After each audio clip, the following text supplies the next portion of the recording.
Vitamin D3 supplementation is one of the quickest and most efficient ways to increase your testosterone.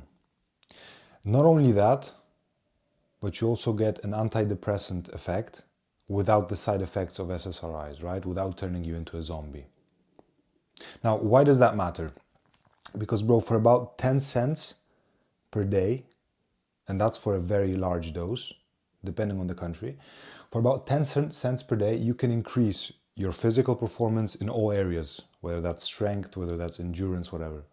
Your emotional resiliency, your resiliency to stress, to fear, right? What is fear? Fear is the fucking enemy. Fear is like, you're fighting against yourself.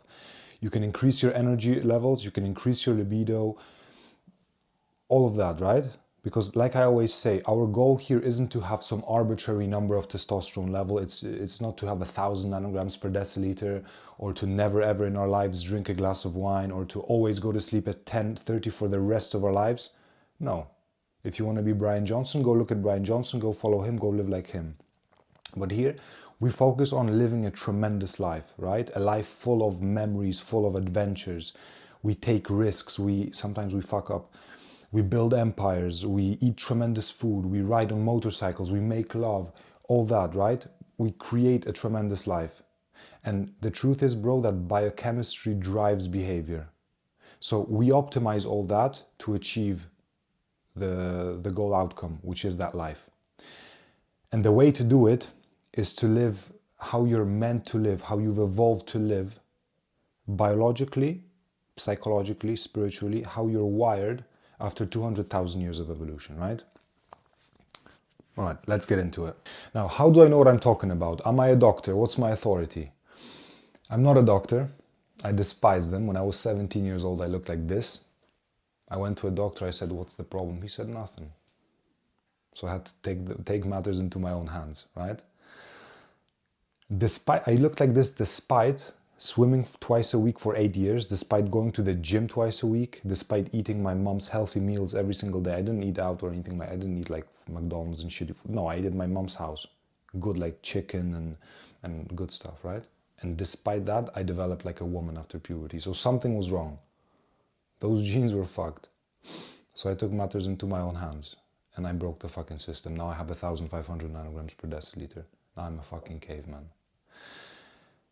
The truth is, it took me many years. It took me, 10 years since I realized it was a problem, but a couple of years of just every day waking up at 6, 4 hours of deep work, learning about this shit, trying on coffee, like drinking double espressos and studying Huberman books, Gary Brecka, podcasts, not podcasts, taking notes, inventing protocols, trying them out, right? Guinea pig. Right? Taking supplements from, the typical like D3, zinc, magnesium, all that, to like alpha lipoic acid, green tea extract, NMN, which by the way is now illegal. I was trying it all, man. I tried every single diet under the sun, from carnivore to like no plants to like fasting 48 hours a week, all of it, man, except for vegetarian and vegan, because I knew the testosterone and cholesterol thing. So I've tried it all. I've done 3 cold showers every single day. I've went 5 months without ejaculating to see how it responds to my body. So the thing is, bro, if this resonates, minimize the video, hit subscribe, because the truth is YouTube doesn't like this. They don't like this content. They don't like people talking about making yourself more masculine, testosterone, all that shit. No, it's shadow banned, and it's like common knowledge that it's shadow banned. So tell your friends and subscribe, so that the next time I give you a tool that you can use in your own toolbox to accomplish that, you know what's up. Let's begin. So there are obviously studies, right? You've heard them. Everyone talks about it, whatever. They took men deficient in D3. They gave them, a nice dose. Not as much as I recommend, not as much as I take, but like a decent dose. And they've seen a 20 to 25% increase in their testosterone, right? Now, we do it differently. I'm not going to talk about studies and whatever. We're going to talk about the mechanisms. We're going to talk about first principles, right? We're going to leverage the placebo effect, because there's a reason I have 1,500 nanograms per deciliter. And people who do the same, they don't. Because I actually consciously know what's going on. I know the fucking mechanism, right? You've probably, if you've read some randomized control trials, you've probably seen how powerful, how powerful the placebo effect is. So let's leverage that. Now, before I said that those men were deficient in D3, you might be thinking, oh, I'm not deficient in D3. Chances are you are. Between 50 and 70% of people are deficient in D3. And if you live in a country that's not, in the equator, you probably don't get enough sunlight and D3 from foods, right? If you don't supplement 4,000 IUs or more, right? If you supplement like 2,000 IUs, just like those skinny neck bureaucrats which make those, rules, they tell you to supplement no more than 2,000 IUs, because then otherwise you're gonna get calcium buildup in the body. Well, today I'm gonna show you that there is no such thing as calcium buildup in the body if you do it right. And truth is, bro, you're probably deficient. Now, what is vitamin D3? Okay. It's obviously a vitamin, it's synthesized, it's the only vitamin that's synthesized in our body, whatever, like stupid facts. But vitamin D essentially acts like a steroid hormone, right? Let's write it down. Steroid hormone. Now, what is a steroid hormone? You've probably heard testosterone is a steroid hormone, estrogen is a steroid hormone, dihydrotestosterone, right? Which is a very powerful form of testosterone. Those are steroid hormones. But what actually is this? Why is it called a steroid hormone? Well, a steroid hormone is a hormone it's essentially a substance which enters directly into the cell without needing to be let in, right? Our cells, they have a wall. And inside of this wall, there's proteins, which are called transporters. And they essentially let in compounds or like molecules or magnesium, whatever. They let that in or they let it out. Now, steroid hormones are extremely powerful because they don't need to be let in. So they enter directly, right? Enter directly into cell. Now, why does this matter? Because when these hormones enter into the cell, they cause signaling, right? They enter in, there's a receptor, right? Think of a ship in a port, right? There's a port, a ship docks to the port, and it leaves a cargo. This is essentially what these hormones do, and vitamin D as well. It enters into a receptor, and it causes a signaling. It changes the programming of your body. It makes it so that your genes behave differently. You are born with the same genes you die with, but you can change the way they are expressed. And that is essentially what I did with lifestyle, with diet, with metabolic stress, with all these like routines and procedures and cold showers I did. I had the genes of well, not masculine genes, let's just say it this way. And I upregulated it, right? And I did everything I could, focusing on sleep, on D3 and all these things just to fix it and shoot it through the roof, okay? So steroid hormones, they enter directly into the cell and they cause signaling on DNA expression. They change the way that DNA is expressed. And D3 does that, right? So not only is it, like I said, not only does it influence testosterone, it in fact influences many things. But here we're going to talk about 3 things that it does on testosterone and 1 thing that it does on your mood, right? Like I said in the start of the video, the mood as well. Because, like I said, we want to live a tremendous life. So, first of all, let's look at this, right? This is a very simplified diagram of how testosterone is synthesized. So we have exogenous testosterone coming from eggs and obviously, animal liver, but mainly eggs because it's very practical. I eat 12 eggs a day and it's tremendous, right? There's a lot of cholesterol in egg yolks. As well as and this is only 15%, by the way. Exogenous cholesterol is only 15%. The rest, the 85%, comes from your metabolism, acetyl-CoA, which is actually a product of your metabolism. And this acetyl-CoA, through this enzyme called HMG reductase, it's transformed into cholesterol. And now we have cholesterol in the blood from eggs and from acetyl-CoA. Now this cholesterol, it needs to be put into the cell and changed into pregnenolone, right? It needs to be put into the cell by the star protein, and it needs to be changed into pregnenolone by C3PO, well, this compound, let's call it C3PO, right? It's easier to say. And it just so happens that this little enzyme over here, C3PO, is the rate-limiting enzyme for, hold on, let's actually use a different nomenclature here. This is modeled through this model right here, right? Let's engineer it like this. So we have our base A, our substance A, which is the base. We have our product B, which is what we want to upregulate.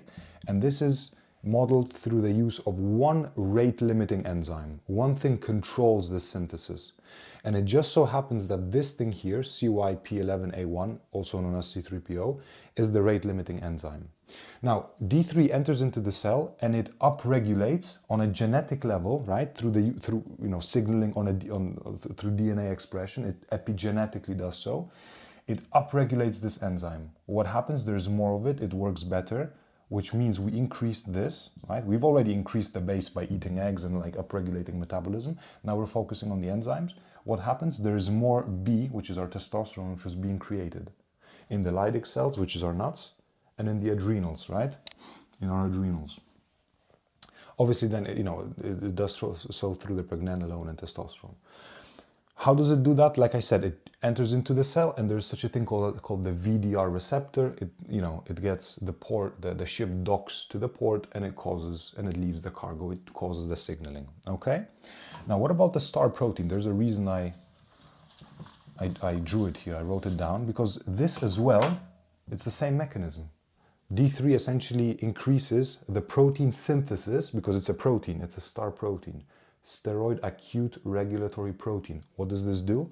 Cholesterol's in the blood swimming, and star protein essentially takes it and puts it into the cell, into the Leydig cell, right, in the nuts or the adrenals, just like a frog with a tongue on the fly, boom, and in, right? This is a star protein. Now this needs to be synthesized, like every protein, it needs to be synthesized, and D3 actually increases its synthesis. It increases how much is being made. This protein needs ATP to work, obviously acetyl-CoA, ATP, metabolism, etc. So we're influencing these two processes. Now, early on in the video, I mentioned calcium. D3 is actually responsible for maintaining good amounts of calcium in the blood, in the cells, etc. And the reasons why doctors say, well, don't take more than 2000 IUs because you're going to get calcium in the blood and it's going to block your arteries. Because you need such a thing as K2, it's another vitamin. Vitamin K2, you need that in order to actually put the calcium into the cell where it needs to be, in the bones, into the Leydig cells to affect all that stuff. And another thing that is affected is called luteinizing hormone, LH, right? What does this do? This is one of the things that actually stimulates the production of testosterone. It's a signaling hormone, right? You have gonadotropin releasing hormone, which stimulates LH. We've already stimulated this through D3, right? Because of the calcium levels, which create a good atmosphere, a good environment for it to function. And then from an increased LH, you have an increased testosterone, right? This is our T, boom, it's the crown. This is what we want because this stimulates the Leydig cells to do this process, right? So we're functioning on three different, let's say, spheres. Three different things are affected, right? Steroid hormone. So let's write it down. D3, number one, we have upregulated star protein synthesis, okay? Synthesis. We have an upregulated CYP11A1 enzyme production.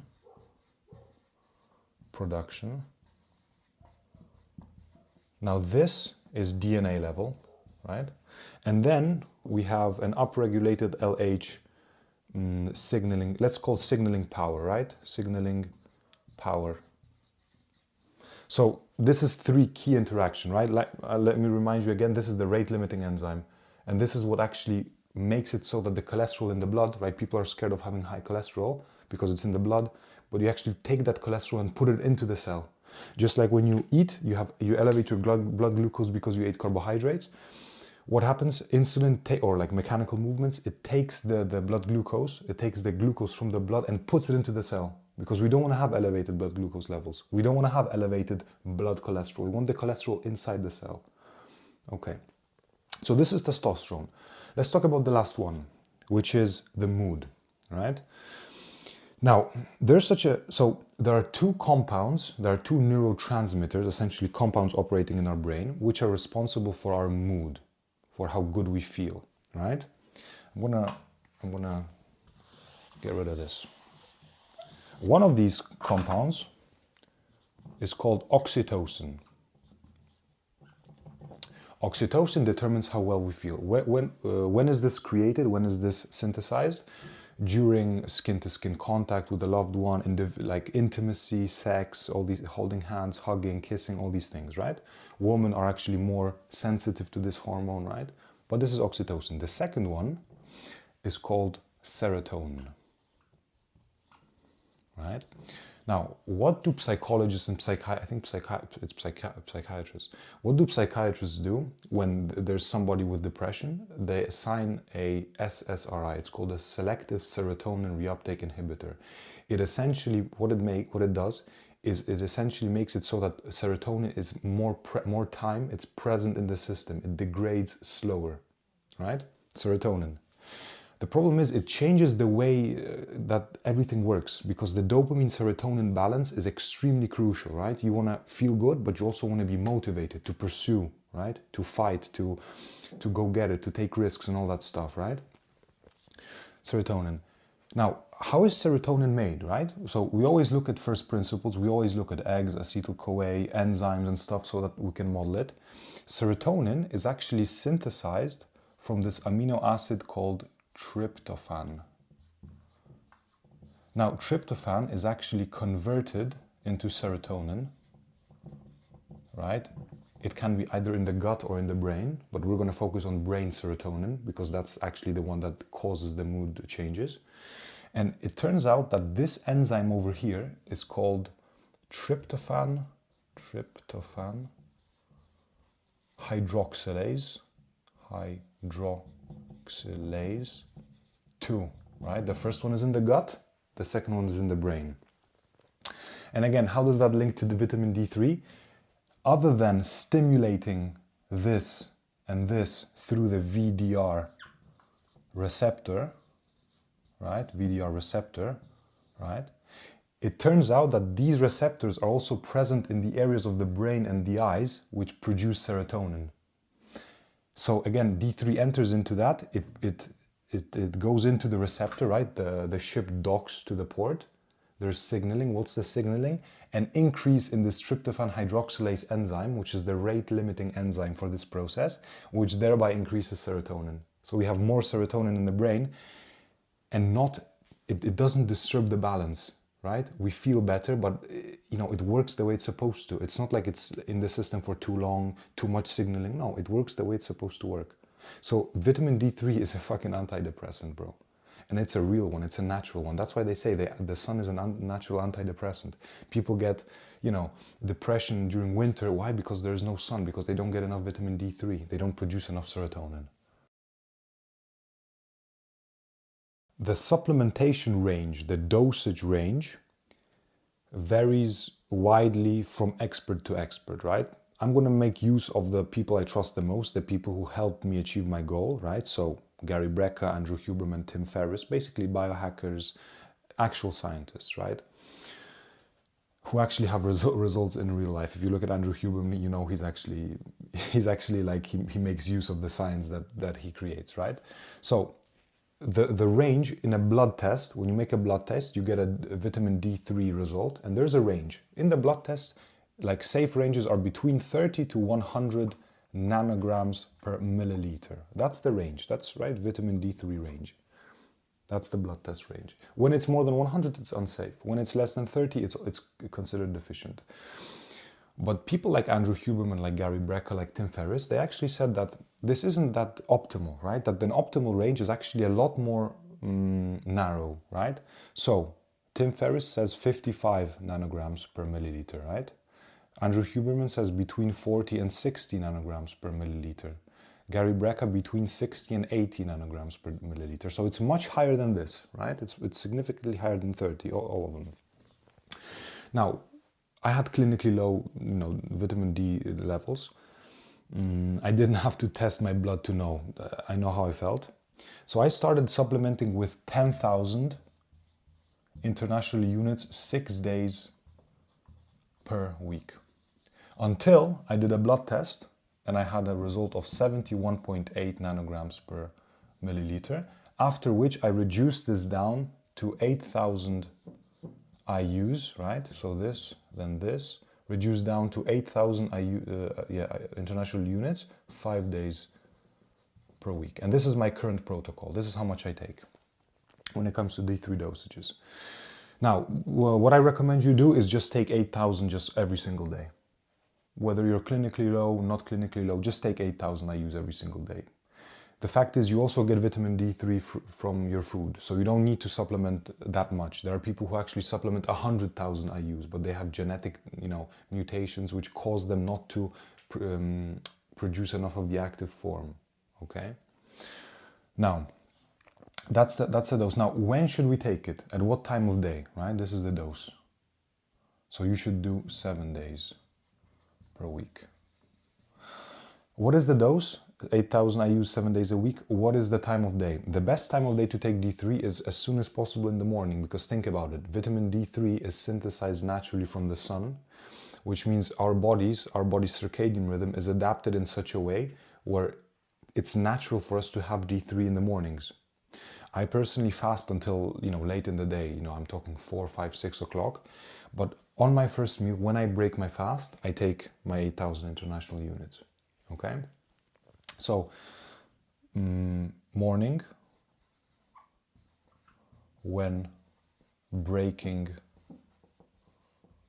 fast, or whenever you're breaking fast, right? This actually should be like this, whenever you're breaking your fast. And now here's an important thing. This vitamin D3 must be supplemented with fats. Always, always, always, always taken with fats. Why is that?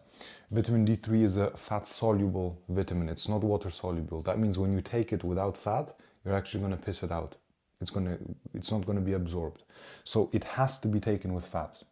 Now, what is the protocol I recommend to everybody, no matter how old he or she is, whether it's a he or a she, everybody? When you break a fast, don't eat plants. Don't eat, leafy greens and legumes and grains and all these stupid shit, nightshades, everything. Stick to proteins, stick to honey, stick to cheese, don't eat nuts as well. Stick to fruits, right? Basically eat compounds which don't have plant anti-minerals, which don't have anti-nutrients. Why? Because you want to make sure that your first meal is you want to take all your supplements with your first meal, right? And make sure that all of them are absorbed properly. When you're breaking your fast after 16, 20, 24, 48, 72 hours, there's a magical thing that happens to your absorption efficiency, right? Your body, when breaking a fast, right? Your body overcompensates. Overcompensates when it comes to the absorption, the use, the efficiency of metabolism of these nutrients. So in other words, because you're not giving your body food for a while, it doesn't know when it's going to get food next, so it upregulates all these processes. Essentially, you're making more enzymes, you're synthesizing more protein, you're using these nutrients better on your first meal. So you want to make sure that all of them are absorbed. So take all your supplements with your first meal and just avoid plant minerals and stuff. Now let's talk about the last thing, right? So we talked about the ranges, we talked about the dosage, we talked about the protocol, right? In the morning or when you break your fast, always taken with fats, vitamin D3. So what I usually do is I usually have 12 egg yolks, make an omelet out of that with some cheese, grilled cheese and stuff. Sometimes I'll take, white cheese with honey, sometimes some fruits, sometimes some meat. And you break your fast, body will overcompensate for the efficiency, so you're going to absorb more of them, you're going to use more of them. You're going to upregulate all these little enzymes, right? Let's talk about one last thing, which is minerals which actually there's interplay between D3 and those minerals. So the first very important mineral is called K2. Now usually if you buy vitamin D, you're going to find just vitamin D3 and you're going to find vitamin D3 plus K2. Because K2 is actually extremely important to direct the active form of vitamin D where it needs to go, right? It essentially dictates where we place the calcium, whether we place it in the arteries, whether we place it in the cells, in the bones, in the teeth, all that, right? K2. Now, when you take let's say a supplement, usually you're going to have approximately 120 micrograms of K2 in the form MK7. This is the best form of this vitamin in our body. The thing is that in one egg, the lower dose of eggs, of K2 present in eggs, one egg, actually yolk, right? One egg yolk, contains 50 micrograms, mcg, micrograms of K2, right? So naturally, if you eat a lot of eggs, let's say you just eat 6 egg yolks, then you're going to have 300 micrograms. And here you have 120 per pill. So the truth is, do you need to supplement MK7? Probably not, unless you're eating very few MK7 in the diet. I always recommend eat as many eggs as possible. Eggs is a tremendous food. If you eat, if you eat 12 egg yolks like me, I'm already getting 600 micrograms of K2 together with my 8,000 international units of D3. So the balance is maintained, but it's up to you. If you eat a lot of eggs, don't take K2. If you don't eat a lot of eggs, fucking start eating a lot of eggs, man. It's the most important food in the diet, but if you don't like them, then just take K2 with your supplementation so that it actually directs the D3 to the active form so that the calcium isn't put in the arteries, which causes arterial blockage, etc., etc., etc. Tremendous. Now, the second mineral is magnesium, right? Magnesium is actually an extremely critical mineral when it comes to metabolizing D3, because D3, in the form that you take it, your body doesn't know what to do with it, right? Your body needs to transform it into an active form, which is a bit different.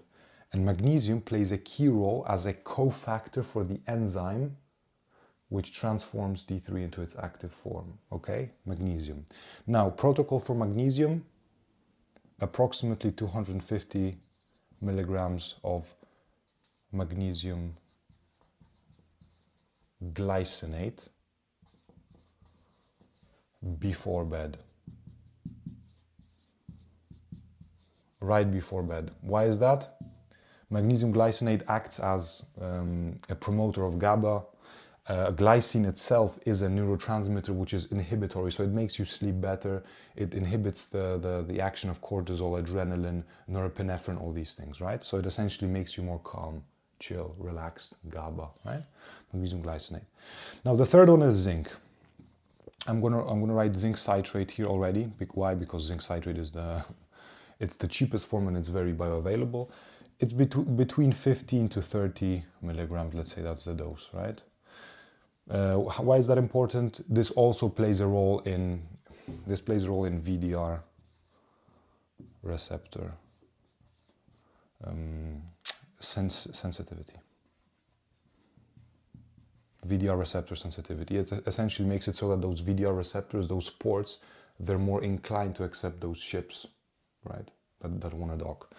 This is the protocol, 15 to 30 milligrams, and this we want to take after, not after, but during our first meal, right? I'm not going to write it down. During our first meal, we want to take it with all of our supplements so that absorption is upregulated and more of it actually gets absorbed, right?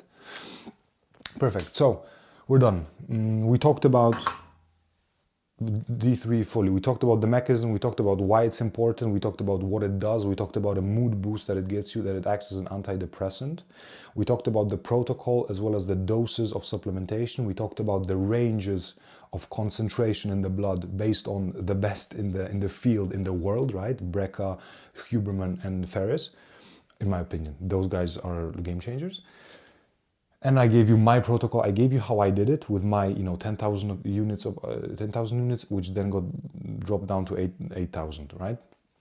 Tremendous. That's done. Now, for all of you who stayed, the killers have remained. The dopamine fiends are gone. They've received their little dopamine hit. So if you want to take this shit on steroids, if you want to in 3 months, change your life drastically, build habits, essentially not only learn this information, but learn autistic implementation, the best way to pair these things together, how to create lifestyle, like habits, sort of one after the other chains. How do you make it so that your life quality literally goes through the roof because you fix your biology, but also spirituality, but also psychology? Because I fixed all three, man. I looked like this when I was 17, but bro, I had much more issues, much deeper issues, psychological, spiritual, you know, all that stuff, sexual repressions, just like a lot of things that have been fucked up, which led to years of trying to fix it. As I always say, I've beaten so many demons that they know my fucking name down there and they fucking fear me. So if that speaks to you, great. Below's a link. What is there? It's basically my calendar. You can book 30 minutes of call with me. It's free. We're getting to know each other. We're going to talk about what problems you face. We're going to get to know each other, ask each other a couple of questions vibe. If we like each other and if I see certain character traits that I need in order to help you achieve this goal in 3 months, I'm going to make you an offer and we're going to talk about how I can basically put this shit on steroids. You don't have to do this. You can continue learning because I'm going to release these bangers twice a week. So you can continue learning from this, where I'm going to show you the placebo effect. I'm going to tell you the doses. I'm going to tell you how I accomplished 1,500 nanograms per deciliter, because I personally don't know anybody else who has done this naturally. So I've said enough. Ciao, bro. See you next week.